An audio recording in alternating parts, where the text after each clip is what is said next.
بینن که درکتنه و هلوست خو با اوای کی زلال بمره پاروکر بله بینر نجام و مجاره لگل هر دو میوان خو گوتو بیش بکن برز علی کریمی یعنی از خازمو پرسه جواب بکم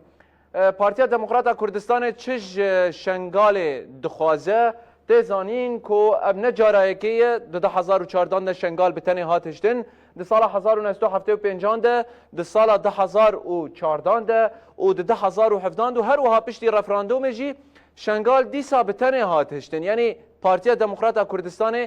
چش شنگال دخواست زۆر سپاس سڵاو و ڕێز بۆ بینەری بەڕێزی ڕووناهی و کارمەند و میوانە بەڕێزەکانی جەنابتان حقیقەت ئەوەیە کە دوای 6 ساڵ کارەسات و کۆمەڵکوژی خەڵکی شەنگار و ئیزەدیەکان ئەمڕۆ لە 6 ساڵەی ئەو ساڵوەگەرەدا من سەری ڕێز و حورمەت بۆ هەموو شەنگاریەکان بۆ هەموو ئیزەدیەکان و بۆ هەموو ئەو قوربانیانەی کە بوونە قوربانی دەستی گڵاوی داعیش نەوی دەکەم و داوایان لێ دەکەم کە هەمیشە و دایم یەکێتی خۆیان بپارێزن و شەنگار ئەمنیەتی شەنگار پاراستنی شەنگار ئەرکی سەرشانی خۆیانە و نەهێڵن هێزی تر تەداخلی ئەوە بکەن بە تایبەت پارتی دموکراتی کوردستان بە سەرکردایەتی بارزانی کە 6 ساڵ لەوەی پێش بە بەرچاوی هەموو کامێراکانی دنیا بە بەرچاوی هەموو عالم دوای 6 ساڵ دوای ئەو هەموو بەڵگانە دوای ئەو هەموو قسەکردانە کە خودی فەرماندە عەسکەریەکان قسەیان کردووە هەموو ئیتر شک و گومانی نەهێشتەوە هیچ جێگای ئەولای نەهێشتەوە کە شەنگار لەسەر دەستی مەسعود بارزانی مەعاملەی پێوەکرا و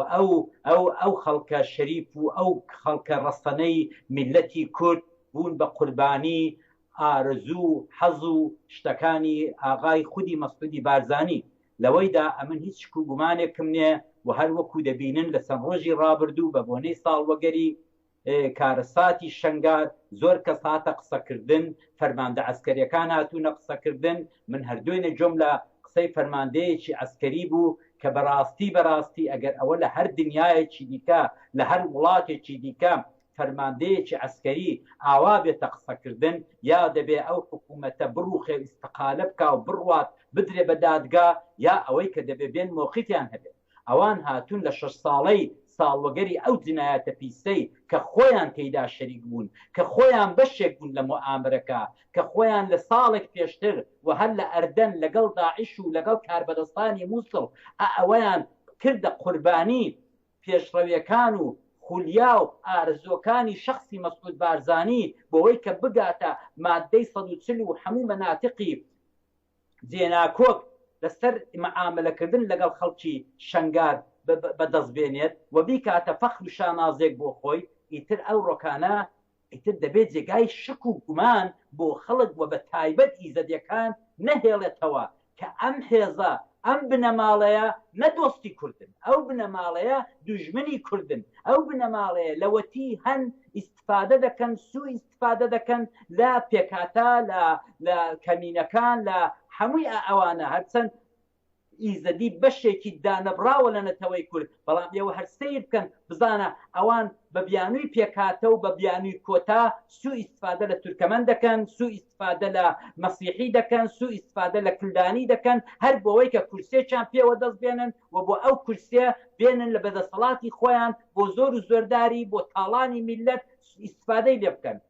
ئەوەی کە ئەو ڕۆکانە دەبینین دوای 6 ساڵ و دوای ئەو هەموو گرتە ڤیدیۆیانە دوای ئەو هەموو اعترافە ئەوەی کە ئەوڕۆ ئەو ئەمیدەی هێزی پێشمەرگە لە تۆڕە کۆمەڵایەتیەکاندا بڵاوی کردوتەوە بەڕێی من زۆر جێگای سرنجە دەبێ ئەم ئەمیدە یا ئەوەی کە دوو حاڵەت نییە یا ئەوەی کە ڕەنگە درۆ بکە کە ئەوە بە هیچ شێوەیەک نابێ ڕاست بێ لە شخصیەتی ئەو برادەرە محتەرەمەی کە یا ئەوەی کە دەبێت بێنن حکوومەت جوابگووی وەی بێ وڵام دەرەوەی ئەوە بێت دەسەڵاتی ماڵی بارزانی کە بۆچی ئاوا پاشەکشتان کرد کە بۆچی ئاوا ئەو خەڵکە میلەتە بەستە زمانەتان تووشی گورگەکان کرد ئەمە دەبێت ئێمە لەسەر ئەوە سوور بین کە میلەتی کورد هەمووی ئاگا بێت کە ئەو بنەماڵەیە لە هەر جێگایەکی تەداخولیان کردووە نەکبەتی ماڵوێرانی شەڕ ئەویان بۆ ئەو میلەتەی بەجێ هێشتوت حقیقەت ئەوەیە ئەوڕۆ کە من دەبیستم لەو بەرنامەی جەنابەت کە هێزی بارزانی لە شەنگار نەماوە و خەڵکی شەنگار لە ئاسایش و خۆشیدا دەژین بۆ من هیچ جێگای تەعەجوب نییە هەر شوێنێکی ئەم کوردستانە ئەوانەی لێ دوور بێ ئاسوودەترە بوونی ئەوانە شەڕە بوونی ئەوانە تاڵانە بوونی ئەوانە دزێ بوونی ئەوانە دیکتاتۆریەتە بوونی ئەوانە زمانبڕینە بۆیە من داوا دەکەم لە خەڵکی شەنگار لەو هێزەی کە ئەو ڕۆکانە شەنگار دەپارێزێ لە 6 ساڵەیدا بەڕاستی ئیزازە بەو هێزە نەدەن کە شەنگاری فرۆژجارێکی دیکە بێتەوە شەنگار ئێمە لە کەس شاراوە نییە کە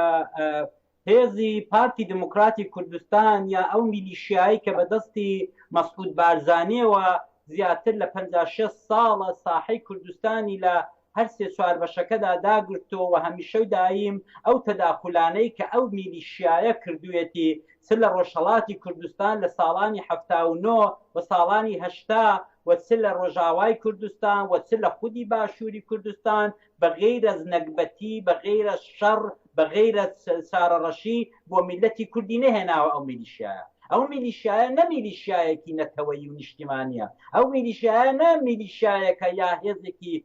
چەکدارەکە نیشتیمان دەپارێزێ ئەوانە تەنیا و تەنیا چیرفانی چەند کەسێک لە بنەماڵەی خودی مەلا مستەفای بارزانی دەپارێزن ئەوە هیچ گومانی لەوەدا نییە ئێمە بە هەزاران لێدوان بە هەزاران بەڵگە بە هەزاران شیکردنەوەمان هەیە لەوەی کە ئەوانە چۆن بە درێژایی لە ساڵی 1991ەوە کە ڕاپەڕین کراوە ئەوان چۆن بەرووبوومی میلەتی باشووریان خواردووە ئەوان چۆن لە سەردار و پەردووی ئێسق و پرووسشی مناڵی ئەنفال کراوی باشوور کۆشک و سەرسەرایان بۆ خۆیان دروست کردەوە ئەخر زۆر عیبە هەر ئەوە تا لە دوو قەدەمی خۆتان لە شاری هەولێر بڕۆن چاو لە کۆشک و سەرسەراکانیان بکە بزانە ئەوانە کە لەسەر و خێن و ڕەگ و ئێسقانی ژن و پیاوی ئەنفال کراوە لەسەر ئەوان دروست کراوە یا لەسەر ئەو سەروەت و سامانەی کە باوکیای بۆیان بەجێهێشتووە نەخێر ئەوانە هەمووی دزی و تاڵانی ئەو میلەتەیە کردویانە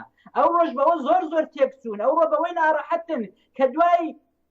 2010 کە ئەوانە ڕۆیشتونە دەرێ لە شەنگار و تەداخلیان نەماوە و هێزێکی خودی مەحەلی و خودی شەنگاری هاتوون پاراستنی شەنگاریان گرتووە ئەمە تا دەبینین پێشکەوتوەکانی شاری شەنگار و ئاسایشی خەڵکەکە دەبینین با من یەک شت و پێ بڵێم تەنانەت پارتی ئێستا کە من تۆ دانیشتوی قسە دەکەین پێشی ئەوە دەگرێت کە ئەو ئاوارەی کە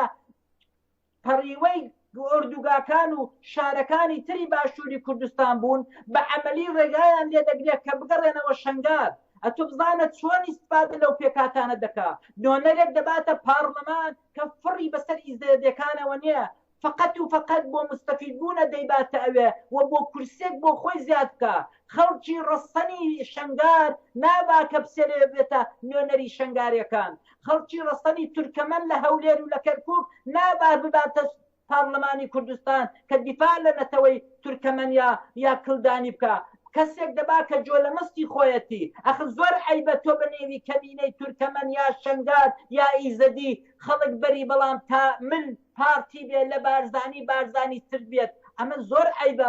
زۆر عیبە ئەوان ئەوەی بەبەرچاوی خەڵکدا دەکەن ئیتر ئەمە لەوەی چۆتە دەرێکە ئەمن ئەو ڕۆسەر ئەو شاشەی تەلەڤیزۆنی ئێوە ئەوەی بۆ خەڵکی میلەتی کورد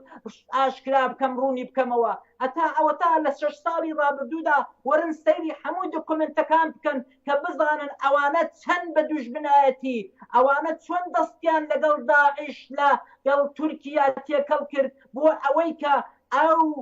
هەمووی ئەوانەی لە پێناوی ئەوەدا کرد کە توانێت بە ئاسانی دەست بەسەر چاڵەنەوتەکانی کەرکووکدا دەست بەسەر ئەو منتەقانەدا کە پێیان دەکوت منتەقەی کێشە لەسەر دابگرێت و بە ئیفتخار و شانازێوە بێن بڵێن ئیتر داعش نعمەت بوو بۆ ئێمە داعش ئەوە تا هەموو ناوچەکانی هەتا حەمرین ئەمە وەرمانگرتەوە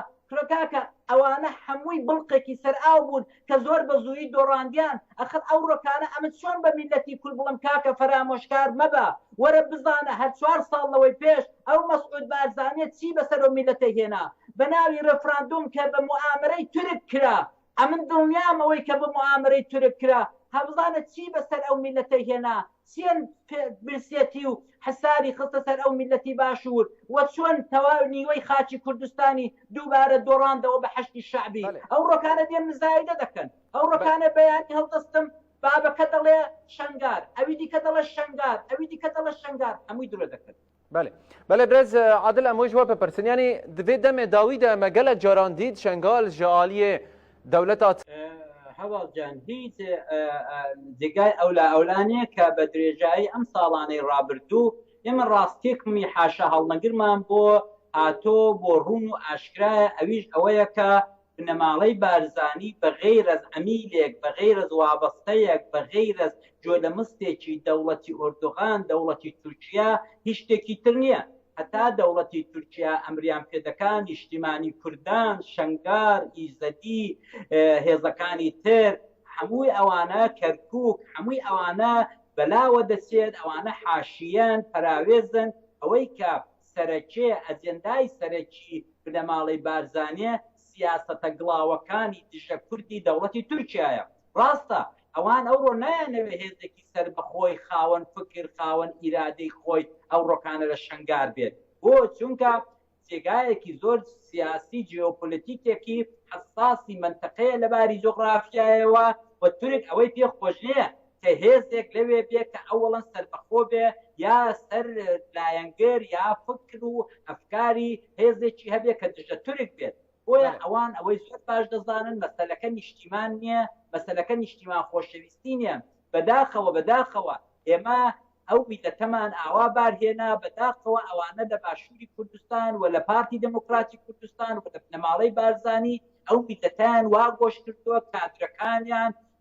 ئەندامەکانیان سەگدارەکانیان کە بارزانی یا پارتی یا ئەوەیان لە نیشتیمان لە وڵات لە خاک خۆشتر بێت و هەموو شتێک بە قوربانی خودی شخصی بنەماڵەی بارزانی بکەن و ئەوە ئاوای لێ هات ئێمە دەبینین دەناخۆ ئەوە هەر ڕۆژە سیاسەتێک بەخەرز دێنن ڕۆژێک خۆمە لە بیرمانە لە 2016 بوو چەند بوو کە وەختێکی گریلاکانی پەکەکە قەندی ئەو شەڕە قارەمانانەیان لە شنگاری کرد خودی شخصی مەسعود بارزانی لەسەر چۆکان چوو بۆ خێمەیەکی زۆر فەقیرانە و خاچی فەرماندەیەکی پەکەکە و لەوێ فرمۆشی بۆ برد ئەدی چۆن بوو ئەو کاتی کە ئەتۆ لە مەخمور جەیشی داعش دەهات شەمە چۆرەکانی داعش نزیک دەبوونەوە لە هەولێر ئەتۆ پەنات بۆ دار و بەردی بۆ ئاسمان دەبرد بەڵام زۆر زوو وەختێک خەتەرەکە لەسرت لاچوو دووبارە کەوتیەوە سەر هەمان فکر و بیر و ئەساسی خۆت ئەمن دەڵێم ئەوانە ئیتر بەسە بەڕاستی دەڵێم ئەمن بەس بە حاڵی خۆم ئیتر لەوە زیاترمان دووکە کە ئەو سیاسەتە ئەم بەڵگە حاشا هەڵنەگرانە ئیتر دەبێت زۆر عەیان بێت کە ئەو بنەماڵەیە نەدۆستی میلەتی کوردن نەدۆستی نیشتیمانی کوردن نە ئەوەیە هەر جێگایەک ئەوانی لێبێ نیشتیمان ئاسوودەترە نیشتیمان ڕاحەتترە هەر جێگایەک ئەوانی لێ نەبێت سڵح و ئاشتی لەوەیە بەڕاستی یانی ئەوەی ئیسپات بووە بۆیە ئەمن هیوادارم کە ئەوانە لە شنگار جارێکی دیکە هەروە پێشتر کوتم ئیجازە نەدەن بەوەی حقیقەت ئەوەیە دیرۆکی شنگار زۆر دوور و درێژە بە دیرۆک ئێمە دەبینین کە ئێمە شنگاریەکان ئیزەدیەکانمان لە خۆمان دوور خستۆتەوە و ئەو ڕۆکانەش دانە بەدانە دێنە سەر تەلەڤیزیۆن و بەیانی زوو بەیان دەدەن و فرمێسکی درۆیینە فرمێسکی درۆ هەڵدەڕێژن بۆ خەڵکی شنگار کە ئەوان ئەو کاتی کە شنگاریان ئاوا فرۆشت بە شەمشەمە چۆرەکانی داعش ئەمن ڕقەمم لەلایە 17,000 هێزی چەکداری پاراستن و هێزی زرێڤانی و چەکداری پارتی لە منتەقەی سیای شنگار و لە خودی شنگار بوون کە دەیانتوانی هیچ نەبێت دیفاعێک بکەن هەتا هێزەکانی دیکە دەگەنێ ئەوان نەتەنیا دیفاعیان لە شنگار نەکرد بۆ 17,000 ئەوە ڕادیارە هەر هەمووی هەڵاتن و حتا پێشی ئەوەیان گر کە هێزی دیکەش بچێت و تەنانەت بە فەرماندەکەیان ئەمر کرد بە فەرماندەی پێشمەرگا کە کاکە ئەمت مقاومەت دەکەم کوتیان نەخێرتەوە بۆ دێ مقاومەت بکەیت ئیتر ئەمانە خۆ حاشای هەڵ ناگرێت فەرمون لە دادگایەکی خەڵقیدا ئەو فەرماندەیە کە دوێنێ ئەو قسانەی کردووە بهێنن لە مەحکەمەی بکەن بهێنن دادگایی بکەن بزانی ئایا ئەوە ڕاستە یا درۆیە ئەگەر ڕاستە ئێوە خیانەتان کرد ئەگەر درۆیە فەرمونون ئەو فەرماندەی بدەن بە دادگایەکی سەحرایی بە دادگایەک و ئیعدامی بکەن. بەڵام ئەگەر ڕاستە کە دەزانم ڕاستە ئێوە هەر ئەوە جگایەتان خیانەت نەکرد، ئێوە لە کەرکووک سناریۆیەکتان دروست کرد بە نێوی 16 ئۆکتۆبر، ئێوە لە کەرکووک شتێکتان کرد بە نێوی ڕێفراندۆم نیوەی خاچی کوردستانتان دۆڕان حەقا بێتی دەستی کورد ئەوانە محکەمەکە. بله برز عادلیانی برز مسعود بارزانی دبیجه کو شنگال کتیه دست هن هیزندن و همان وقتی دت بیجن مرزگار کریه و همان وقتی ده هن هیزن بسروان داوی درکتن جالی حکومت آباشوری کردستان ده بکر تاسی جبر کو دمام نمایی هشیاریا جبو جواکا ازیدی پشتی او قاس سالن کو شنگال بتنه ما شنگال راستی کمکوژیان هات پیوستید نبا هشیاریک چاواده به پشتی کو بویا خودی ریوبری خسر ئەمێ پێم وابێ هەموو هێزەکانی کوردستان بە هەر چوار پارچەیەوە و بە تایبەت چەکدارەکان و بنەماڵەی بارزانی کە ئەو چەکدارانەی کە سەر بەو بنەماڵێن و ئەو میلەتەیان بەجێهێش ئاوا بە تاقیتەنێ و بۆ بورگەکانیان بەجێهێش ئەمڕۆ دوای 6 ساڵ حەقا داوایەکی لێبوردنی زۆر زۆر زۆر بەڕۆح و بەجێر بەدڵ لە خەڵکی شنگار و لە تەواوی ئیزەدیەکان بکەین کە بەڕاستی بە درێژایی مێژوو نەک تەنیا ئەو جارەی جاری دیکەش ساڵانی پێشوو لە دیرۆکدا ئێمە بەهۆی مەسحەبەوە کە چونکە میلەتی کورد هەموو شتەکانی ئاوا سەتحی چاولێ دەکا مەسحەب و دینەکەشی لە دایک و لە نیشتیمان و لە خاک و لەوانە خۆشتر دەوێت بۆیە حەق وایە کە کێشەی مەسحەب و کێشەی دین لەگەڵ ئەوانە وەلا بنین و باوەڕمان بەوەی هەبێ کە بەشێکی دانەبراون ئیزەدیەکان لە جەستەی دایکی نیشتیمانی کورد و ئێمە زوڵممان لێ کردوون، پارتی زوڵمی لێ کردوون، هێزە سیاسەکان زوڵمیان لێ کردوون، میرەکان زوڵمیان لێ کردوون، ئیسلام زۆری زوڵم لێ کردوون، مەلاکان زوڵمی لێ کردوون، فتوای خراپیان داوە بە دژی ئیزەدیەکان و بۆیە ئەو ڕۆکانە هەموو بە یەکەوە یەک دانە داوای لێبوردنی گەورە بە ڕوح و بەجیان قەرزداری ئەو میلەتە فەقیر و هەژارن کە بەڕاستی بەشێکی ڕەسەن و دانەبراون لە دەستەی دایکی نیشتیمانی کورد. ئەوڕۆ باش ئەوەیە کە دێ پارتی داوای لێبوردنیان لێ بکە کە ئەمن بۆ بەجێمێشتن، داوای لێبوردنیان لێ بکە کە ئەمن لە ئەردەن بۆ مەعاملەم پێوەکردن، مەعاملەکەم خۆ بۆ نیشتیمانی کورد لە سەریان نەکرد، مەعاملەکەم بۆ چیرفانی خۆم کرد. ئەو پێی وابوو ئەو معامرە نێونەتەوەیە ئەو ستاتویەی کە فێریان کرد کاڵفامەکان مستەشارەکان کە کاکە ئەتۆ دەبی بەوالی وەلایەتی مووسڵ کاک مەسعود ئەگەر تۆ لێمان گەڕێ ئەمە شنگارمان بدەیەی و ئەو جارەکانە ئێمە تا کەرکووک بڕۆین، ئەو جارەکانە ئەو ویلایەتە هەموو جا دەکەینەوە. ئەو فکرانەی کە ئەم خیاڵە مناڵانە چوو دەمێشکیەوە و باوەڕی کرد ئەو کابرایە. ئەو کابرایە پیاوێکی زۆر سادە و کاڵفامە زۆر جاران باوەڕ بە بازێک معامرەی نێودەوڵەتی دەکا کە ئەسڵ و ئەساسی نییە. ئەمە دڵنیام لە ساڵی 2014 کۆمەڵێک خەڵکی ئاژاوەچی خەڵکی دوژمنی کورد چوندە پێستیەوە کوتیان کاکە ئەتۆ لەگەڵ تورک لەگەڵ داعش لەگەڵ سونەکان ئەمە ویلایەتی هەموو ویلایەتی مووسڵ تەسلیمی تۆ دەکەین. ئەو لەسەر ئەو خەیاڵەی شنگاری دابەوان پێشکەشی کردن و لەسەر ئەو خەیاڵەی کە ئەو دەگاتە کەرکووک و لەسەر ئەو خەیاڵەی کە دوژمنی دیێرینەی خۆی یەکێتی نیشتیمانی لە ساحەکە بە دەردەکا، لەسەر ئەو خەیاڵەی خۆی کە پەکەکە ناکاتە هێژمۆنی چوار پارچەی کوردستان و پەکەکەش وەلا دەمێت هات بەو فکرە مناڵانەوە ئەو معامرەی کرد ئەو کارستاتەی کرد کە بەڕێی من نێستاش درەنگ نەبووە وەرە پێش مەقامی گەورەی میلەتی کورد مەسعود بارزانی و داوای لێبوردن کە لە وڵە لە ملەتی کورد جادوایە لە ئیزەدیەکان جادوایە لە تاک بە تاچی کورد. بله علی کریمی نویسکار و شیروکار سیاسی ج لندن امتگلکی سپاس دکن تبو میوان برنامه بویر هروها عادل عثمان اندام انجمنه گشتی برای گل جسلمانی جی امتجی گلکی سپاس دکن هون بون میوان برنامه ما شیروه و نرین خود درباره مجار مده آنین زمان. اما سپاسیا وجد کن تماشاوان هجا حتی بکلیه و الما تماشات کرم دگجن داویا بویر حتی سبه اما جاره کدن لگل هر شو